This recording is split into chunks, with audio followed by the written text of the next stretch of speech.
سورۃ البقرہ آیت نمبر 102۔ اور اس چیز کے پیچھے لگ گئے جسے شیاطین حضرت سلیمان علیہ السلام کی حکومت میں پڑھتے تھے۔ سلیمان علیہ السلام نے تو کفر نہ کیا تھا، بلکہ یہ کفر شیطانوں کا تھا۔ وہ لوگوں کو جادو سکھایا کرتے تھے، اور بابل میں ہاروت اور ماروت 2 فرشتوں پر جو اتارا گیا، وہ دونوں بھی کسی شخص کو اس وقت تک نہیں سکھاتے تھے جب تک یہ نہ کہہ دیں کہ ہم تو ایک آزمائش ہیں، تم کفر نہ کرو۔ پھر لوگ ان سے وہ سیکھتے جس سے خاوند اور بیوی میں جدائی ڈال دیں، اور دراصل وہ بغیر اللہ کی مرضی کے کسی کو کوئی نقصان نہیں پہنچا سکتے۔ یہ لوگ وہ سیکھتے ہیں جو انہیں نقصان پہنچائے اور نفع نہ پہنچا سکے، اور البتہ تحقیق وہ جانتے ہیں کہ اس کے لینے والے کا آخرت میں کوئی حصہ نہیں، اور وہ بدترین چیز ہے جس کے بدلے وہ اپنے آپ کو فروخت کر رہے ہیں، کاش یہ جانتے ہوتے۔ یہاں پر ذکر ہوا یعلمون الناس السحر۔ عربی میں جادو کو سحر کہتے ہیں۔ لغت میں یعنی ڈکشنری میں ہر ایسے اثر کو سحر کہا جاتا ہے جس کا سبب ظاہر نہ ہو، جس کی وجہ معلوم نہ ہو۔ سحر کیا ہے؟ اثر، لیکن اس کی وجہ پتہ نہ چلے۔ جادو میں بھی دراصل کیا ہوتا ہے کہ کچھ سمپٹمز انسان اپنے اندر ایسی دیکھتا ہے جو ان یوزول ہوتی اور ان کی وجہ نہیں پتہ چلتی۔ مثلا بعض لوگوں کو آپ نے یہ کہتے سنا ہوگا کہ میرے سر میں درد ہوتا ہے اور میں نے بہت ٹیسٹ کرائے ہیں اور ڈاکٹرز کو کوئی وجہ معلوم نہیں ہو رہی، کوئی فزیکل ریزن اس کا تلاش نہیں کیا جا سکتا۔ لیکن انسان اپنے اندر کچھ اثرات محسوس کرتا ہے، کچھ بے چینی، کچھ تکلیف، کوئی درد۔ یہ اثرات کیا ہوتے ہیں؟ بسا اوقات کچھ کلمات، کچھ الفاظ کے اثرات ہوتے ہیں۔ مثلا آپ دیکھیں کہ اگر کوئی شخص آپ کی تعریف کرے تو آپ پر اس کا کوئی اثر ہوتا ہے؟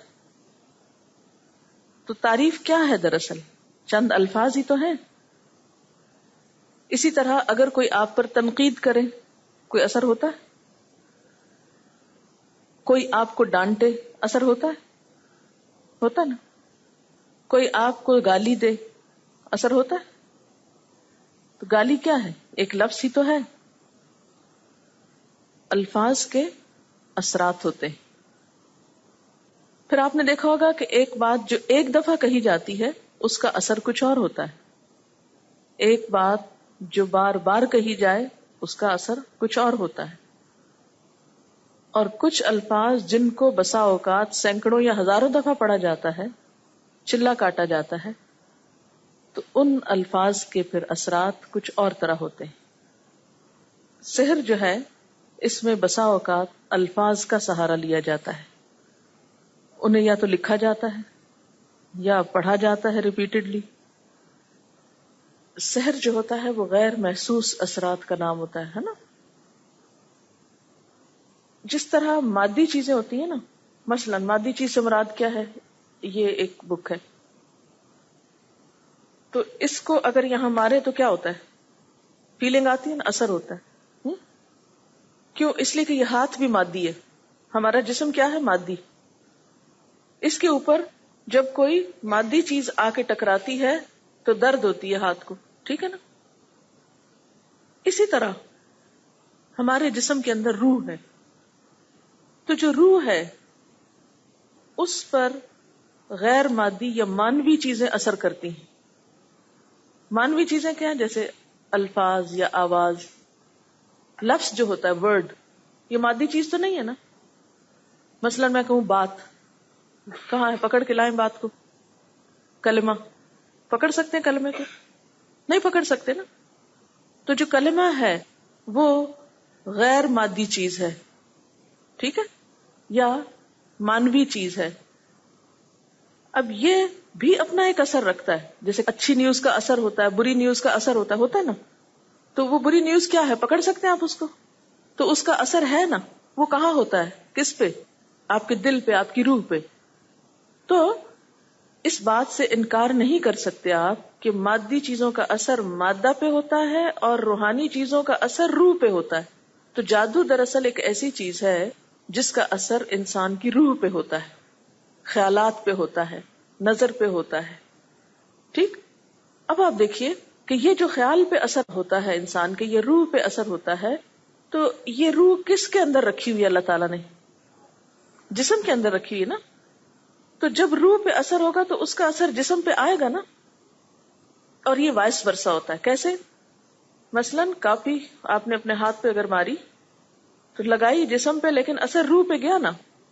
اسی طرح جب کوئی چیز روح پہ پڑتی ہے تو اس کا اثر جسم پر بھی آتا ہے. بعض ایسے اثرات کے ذریعے انسان کی روح کو اس حد تک مفلوج کر دیا جاتا ہے کہ انسان پھر سروائیو نہیں کر سکتا. یعنی جادو ہو یا جنات ہو، ان کے اثر سے جب روح بیمار ہوتی ہے تو روح کیونکہ جسم میں گندھی ہوئی ہے، جسم میں جڑی ہوئی ہے، تو جسم پہ لازمی اثر پڑتا ہے. اور بعض بیماریوں کی کاز روحانی ہوتی ہے، اثر جسمانی ہوتا ہے. جیسے بتایا تھا نا، درد ہو رہی ہے، سمجھ نہیں آ رہی، سارے ٹیسٹ کلیئر ہیں، کچھ نہیں ہے جسم میں، لیکن پھر بھی بیمار ہے. تو وہ کیا چیز ہے؟ وہ روح ہے. ٹھیک ہے. تو جب جسم پہ کچھ زد پڑتی ہے تو اس کا اثر روح پہ جاتا ہے، روح پہ پڑتی ہے تو اس کا اثر جسم پہ جاتا ہے، کیونکہ دونوں جڑے ہوئے ہیں ساتھ ساتھ. نبی صلی اللہ علیہ وسلم نے فرمایا ہے، ان من البیان لسحر، بعض بیان، بعض کلمات، بعض الفاظ، بعض سپیچ جادو کا اثر رکھتی. تو خصوصاً شعر و شاعری جو ہے، اس کا اثر ایسے ہی ہوتا ہے جیسے جادو کا اثر ہوتا ہے. یہ لفظ آپ نے محاورے میں نہیں سنا کہ فلاں شخص جو ہے وہ جادو بیان ہے، یا اس کا کلام جو ہے وہ جادو کی طرح اثر کرتا ہے. تو قرآن پاک سن کر جو دشمن تھے وہ نبی صلی اللہ علیہ وسلم کو کیوں کہتے تھے جادوگر؟ اثر ہوتا تھا نا دلوں پر. اسی طرح جادو میں بسا اوقات جنات اور شیاطین سے مدد لی جاتی، ان کے ذریعے اثرات ڈالے جاتے ہیں.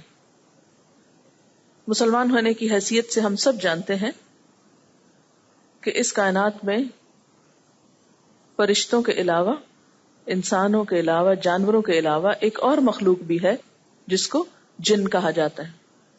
جن کو جن اس لیے کہا جاتا ہے کہ وہ نظر نہیں آتا.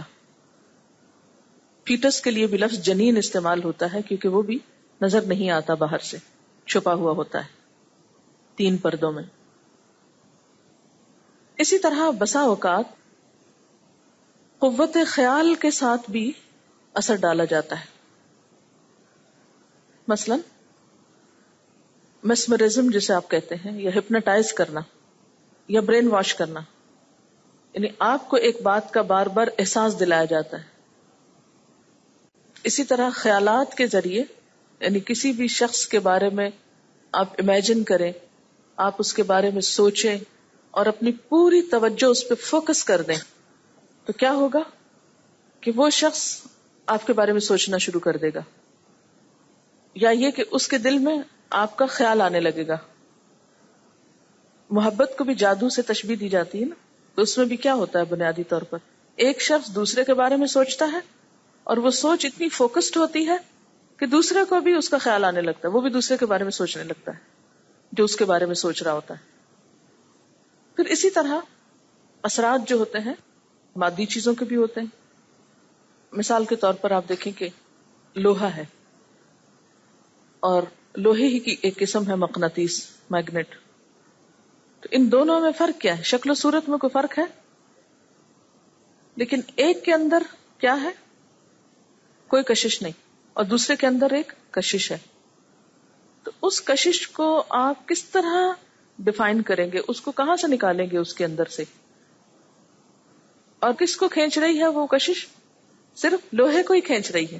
یعنی مقناطیس کو اگر آپ پتھر پر رکھیں کوئی اثر نہیں، لیکن اگر آپ لوہے پر رکھیں تو اثر ہوتا ہے. اسی لیے آپ نے دیکھا ہوگا کہ بعض ایسے غیر محسوس اثرات جو ہیں کچھ لوگوں پر تو ہوتے ہیں اور کچھ کو کوئی اثر نہیں ہوتا. جیسے میگنیٹ لوہے پر تو اثر انداز ہوتا ہے لیکن پتھر پر نہیں ہوتا. کچھ لوگ جو بہت اسٹرانگ ول پاور رکھتے ہیں ان پر دوسروں کے خیالات، دوسروں کے جذبات، دوسروں کی نگاہیں اور دوسروں کے ایسے الفاظ یا کلام اثر نہیں کرتا. کچھ لوگوں کے اوپر فوری طور پہ کر جاتا ہے. تو گویا سحر کیا ہوا؟ ہر وہ چیز سحر ہے جس میں شیاطین کو خوش کر کے ان کی مدد حاصل کی گئی ہو، یا غیر محسوس قسم کے اثرات دوسرے پہ ڈالے گئے ہوں، خواہ وہ جنات کے ذریعے، خواہ وہ خیال کے ذریعے، خواہ وہ کلمات کے ذریعے، یا کسی اور طریقے سے.